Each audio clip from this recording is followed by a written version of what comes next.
মেয়ের ক্ষেত্রে কি দেখতে হবে? বিষ্ণু বললেন তুনকাহুল মারআতু লিআরবা, চারটা জিনিস দেখে নারীদেরকে বিয়ে করা হয়। কয়টা? লিমালিহা, এদের সম্পদ আছে কিনা, ওয়ালি জামালিহা, সৌন্দর্য আছে কিনা, ওয়ালি হাসাবিহা, তার status, academic status, family status, social status এগুলো আছে কিনা। 4 নাম্বার লিদিনিহা, মেয়ের দিনদারি, ধার্মিকতা। বিষ্ণু বললেন ফারফার বিযাতিদ দ্বীন, এই চারটার মধ্যে থেকে দিনদারিকে প্রাধান্য নিয়ে তুমি বিজয়ী হয়ে যাও।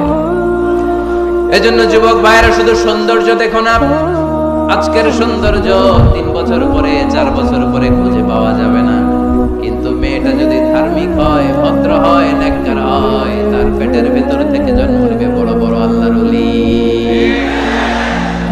এজন্য দিনদারি দেখতে হবে। আর ছেলের ক্ষেত্রে দেখতে হবে 3টা। কয়টা? মেয়ের ক্ষেত্রে আমরা কয়টা দেখলাম? 4টা। এর মধ্যে বেশি গুরুত্ব দিতে হবে কোনটা? দিনদারি।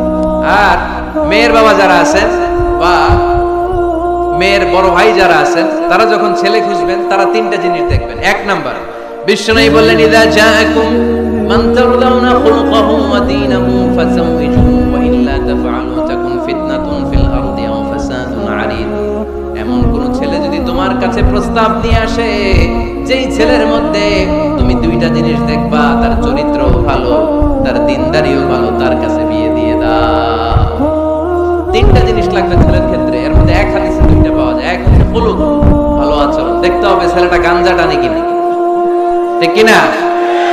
ছেলেটা মহিলা কলেজ শুরু হলে ওখানে দাঁড়িয়ে ইফটিজিং করে কিনা, 31st নাইটে কোনো মেয়ের ওন্না ধরে টান দেয় কিনা, টেন্ডারবাজি করে কিনা, চাঁদাবাজি করে কিনা,